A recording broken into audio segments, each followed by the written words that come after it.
Bom dia! Nosso tema é o tema de concreto de pós-reativos. Eu sou a Ingrid e vou começar explicando um pouco para vocês sobre ele. Nosso grupo é o grupo 5 e esses são os integrantes do nosso grupo. Eu vou começar falando para vocês um pouco sobre o concreto de pós-reativos. O concreto de pós-reativos, ele é mais conhecido como CPR. Ele é uma mistura e nessa mistura ela não leva nenhum tipo de agregados graúdos na composição.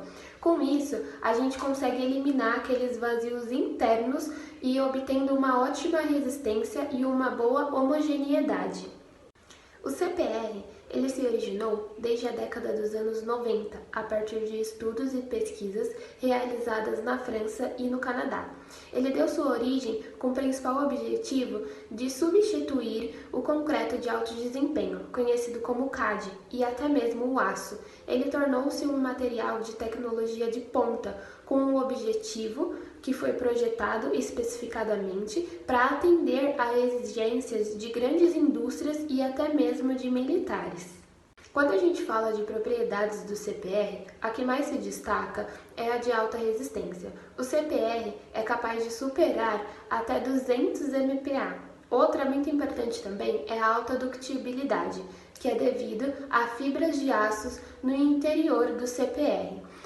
Ele acaba tendo uma melhor homogeneidade devido à eliminação desses agregados graúdos, um concreto com uma diminuição significativa de vazios, o que é muito bom. Então ele acaba melhorando essa impermeabilidade e se torna muito resistente aos agentes externos. Quando a gente fala da composição do CPR, ele é composto por areia de quartzo, cimento com baixo teor de C3A, pó de quartzo, sílica ativa, mais conhecida também como microsílica, fibras de aços de pequenas dimensões, o que deixa o CPR bem resistente, um superplastificante e ácido. O concreto pós-reativo originalmente foi dividido em duas famílias, o CPR 200 e o CPR 800.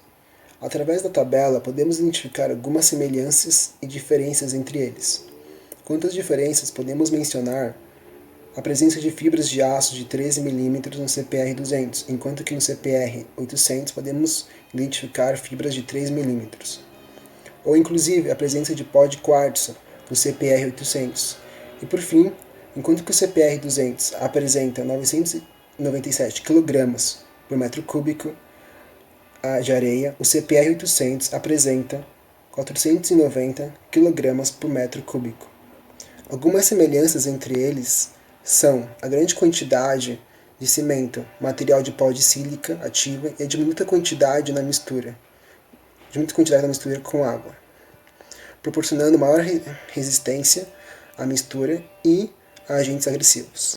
Já essa tabela compara o concreto comum, o concreto de alto desempenho e o concreto pós-reativo.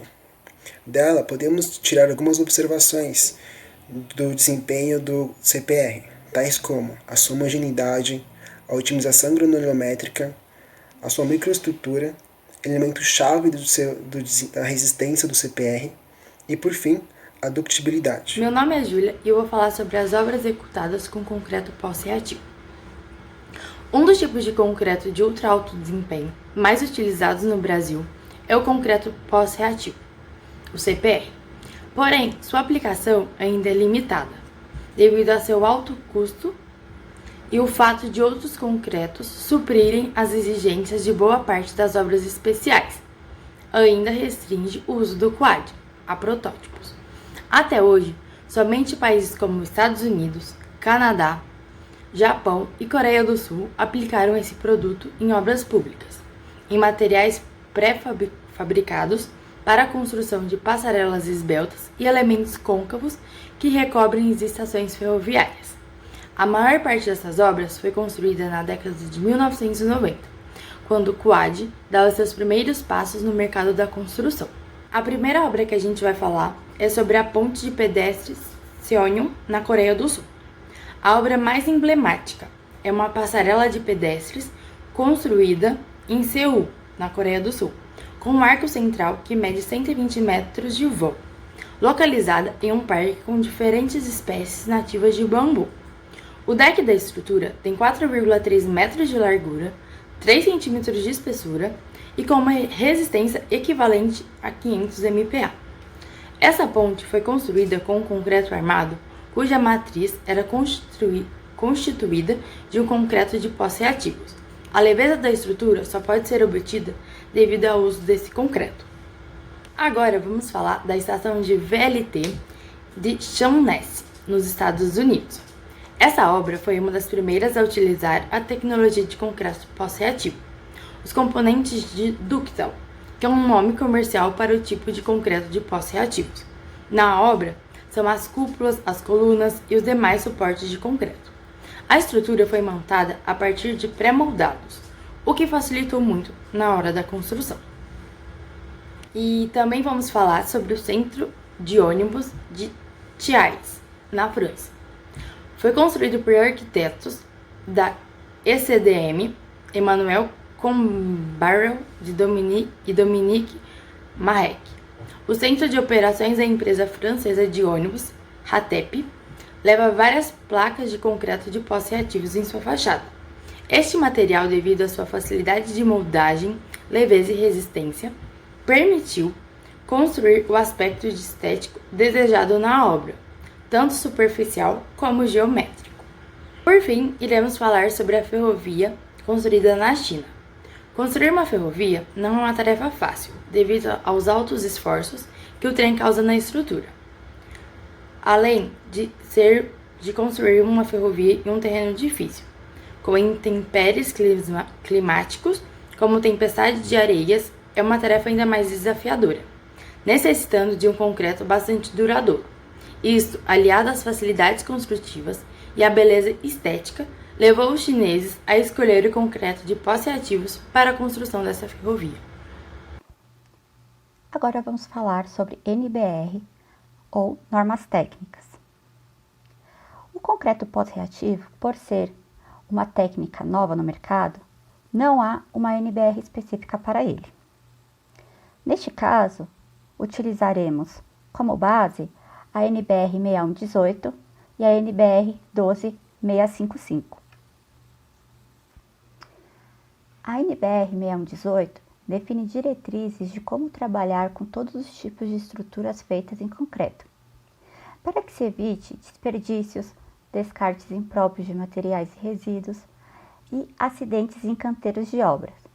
Ela também define diretrizes para se ter uma edificação ou uma construção que tenha qualidade e durabilidade. A NBR 12655 é a norma do concreto de cimento Portland. Ela é uma norma muito importante, pois ela especificará quais os requisitos para se ter um concreto. Ela também descreve a forma correta de se preparar um concreto. Ela indica as resistências características para cada tipo de concreto. Bom, eu vou falar um pouco das curiosidades e nós listamos 4 delas que achamos mais interessantes. A primeira é que enquanto os concretos convencionais, durante a cura térmica, a maioria das vezes diminui a sua resistência, enquanto no CPR ela aumenta consideravelmente. A segunda curiosidade é que o CPR foi desenvolvido pela união de 3 empresas, a Lafarge, a Bouygues e a Rhodia, em 1990 na França. A terceira curiosidade são as suas principais aplicações, que são em plantas de petróleo, estações de esgoto e em obras onde necessitam muita resistência e proteção contra agentes químicos. Segundo alguns pesquisadores, os concretos de pós-reativo, em um senso mais prático, se aproximam mais de uma argamassa do que de um concreto, devido à ausência de agregados graúdos. No entanto, os autores afirmam que, além de ser um material estrutural, os princípios que norteiam sua produção são aplicáveis às mesmas fases de produção inerentes aos concretos convencionais, de mistura, lançamento, transporte, adensamento e endurecimento. O concreto de pós-reativo se apresenta como um material compósito versátil e de propriedades inovadoras. Sua resistência e durabilidade são superiores à maioria dos materiais existentes, mas seu comportamento ainda exige estudo sobre seu desempenho em aplicações específicas. Somente com tal conhecimento, esse concreto pode ser inserido e considerado com a devida segurança em projetos de engenharia. Uma característica interessante do CPR é a sua suscetibilidade aos tipos de materiais disponíveis para a sua produção, o que levou diversos autores a estudar a viabilidade dos CPRs utilizando materiais disponíveis locais como Lee e Shilson, na Nova Zelândia, e Alena e Nilsson, na Itália. Alguns desses trabalhos e outros, com o mesmo contexto, estão voltados para o uso de materiais locais reciclados, inclusive para estruturas de grande porte, evidenciando uma tendência forte no uso do CPR como uma nova opção para projetos sustentáveis.